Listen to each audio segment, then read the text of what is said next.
Stand on the walls of York in northern England today, and you're standing where Roman soldiers kept watch nearly 2,000 years ago. Walk through the shambles, and you're following streets first laid down by Vikings. Touch the stones of the Minster, and you're touching a building that took 2.5 centuries to complete. This is a city that has refused to die. Emperors have died within these walls. Kings have ruled England from here. Armies have besieged it. Plague has ravaged it. Bombs have fallen on it. And through everything, York has endured.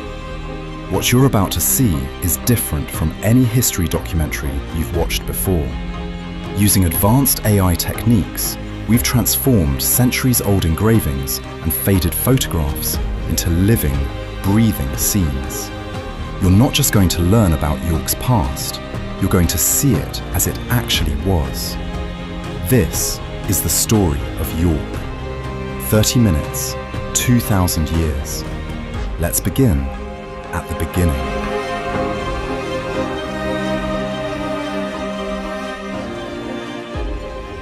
It's 71 AD. The Roman 9th Legion pushes deep into hostile territory, chasing British tribes who refuse to submit to Roman rule.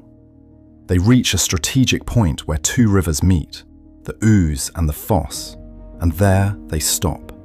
Not to rest, but to stay. They build a fortress. Timber walls first, then stone. They call it Iberacum. The 9th Legion makes York their home. 5,000 men, battle-hardened veterans who fought across the empire. They're building bathhouses and barracks, temples and administrative buildings. This isn't a temporary camp. This is the beginning of a city. But then something happens that still puzzles historians today.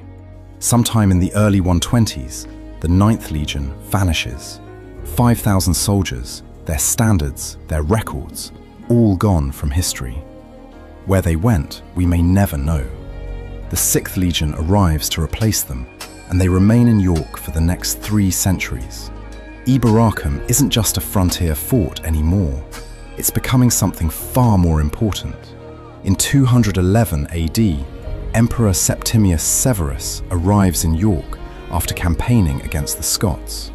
He's old, exhausted, and dying. He draws his last breath in this city, at the very edge of his empire. His son Caracalla stands in York and makes a decision. This place, this northern fortress, becomes the capital of Britannia Inferior. Half of Roman Britain is now governed from York. Then comes the moment that changes everything. Emperor Constantius dies in York in 306 AD. His soldiers immediately proclaim his son, Constantine, as the new emperor. Constantine doesn't just rule, he transforms the Roman Empire. He legalizes Christianity, ending centuries of persecution. He moves the capital to Constantinople and reshapes the entire structure of imperial power. Western civilization pivots on decisions made by a man who begins his reign right here in York, a statue of whom can be found just outside York Minster today. By 314, York has a bishop attending church councils in Arles. Christianity isn't just tolerated, it's becoming the establishment. The city that was born as a military fortress is now a center of faith and imperial power. When Rome finally withdraws from Britain a century later, the greatest empire the world has ever known crumbles. But York doesn't just disappear with it. The Roman walls begin to crumble. Stone is taken for other buildings. The carefully laid streets disappear beneath mud and new construction. But people remain.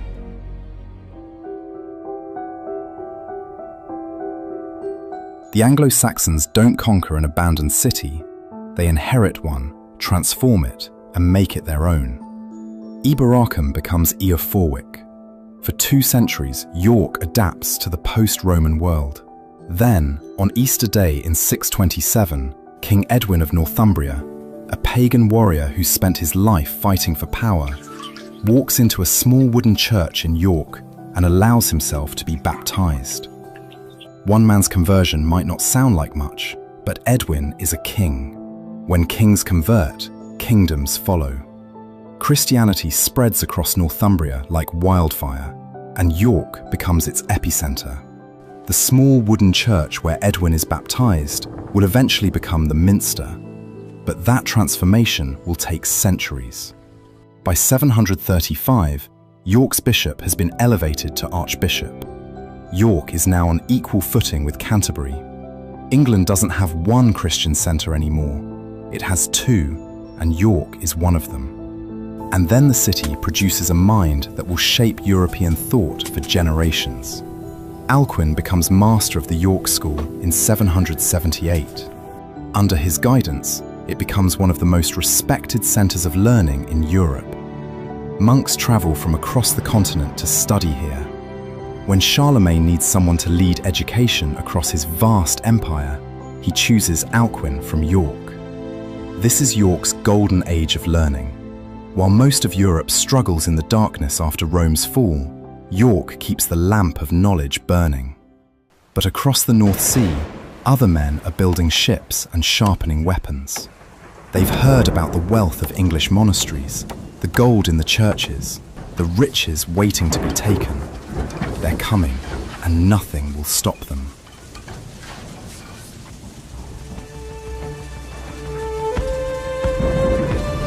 November 866. The longships come up the Ouse in the pre-dawn darkness. Hundreds of warriors, Danish and Norwegian, the great heathen army that has already torn through eastern England. They surround Eoforwic before the sun rises. The Anglo-Saxon defenders never stand a chance. By nightfall, the Vikings hold the city. They will keep it for nearly 100 years. They rename it Jorvik, and they don't just occupy it, they rebuild it. This isn't a raid, this is colonization. Viking families settle here, craftsmen set up workshops, merchants establish trade routes connecting York to Dublin, to Scandinavia, to the wider Norse world.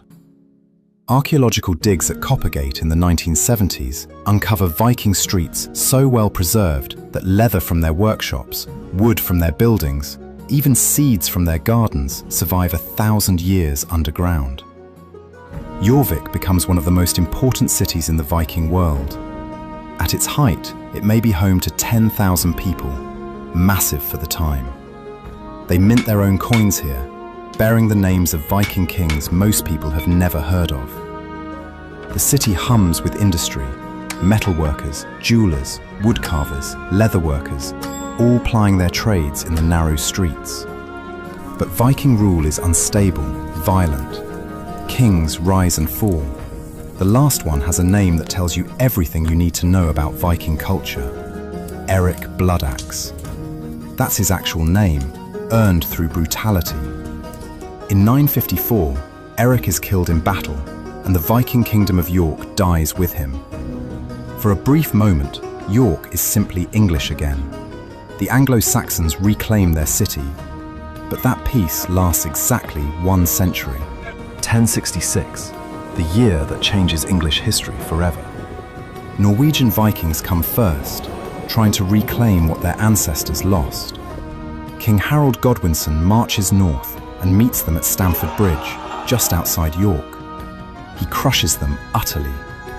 The Viking Age is over. Harold celebrates in York. He has saved the city, saved the north. Then riders arrive with desperate news. William of Normandy has landed in the south with an army.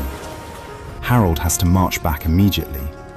He covers 200 miles in 4 days, reaches Hastings exhausted, and dies there with an arrow in his eye, or so the legend goes. William wins, and York is about to learn that Norman rule will be the harshest yet.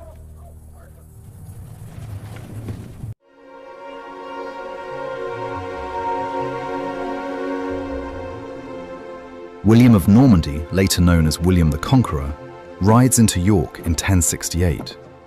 He looks at the city that has defied Roman legions and Viking armies, and he gives one order. Build me a castle! The foundation of York Castle is laid, and William stations a garrison there to ensure the city remembers who rules England now. the people of York have other ideas. In 1069, they rebel. They ally with a Danish invasion force, storm the castle, and slaughter every Norman inside. For a brief, glorious moment, York is free again. William's response is apocalyptic. He unleashes the harrying of the North, a campaign of systematic destruction that remains one of the darkest chapters in English history. From York to Durham, his soldiers burn every village, every farm, every field. They slaughter livestock, destroy food stores, salt the earth. The chroniclers who witness it can't find words adequate to describe the horror. People starve in their thousands. Some turn to cannibalism. Yorkshire becomes a wasteland. William rebuilds York Castle, and this time there will be no rebellion.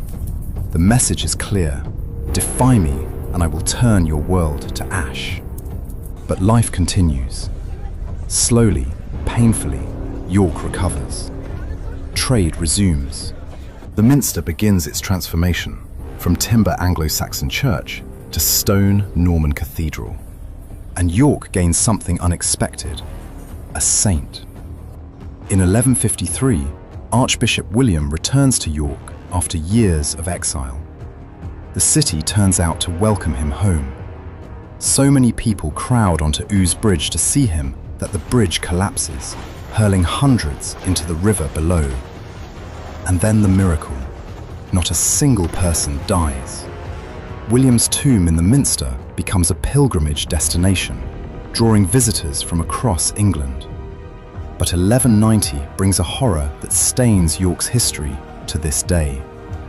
England is preparing for the Third Crusade, and anti-Jewish violence erupts across the country. In York, a mob turns on the Jewish community,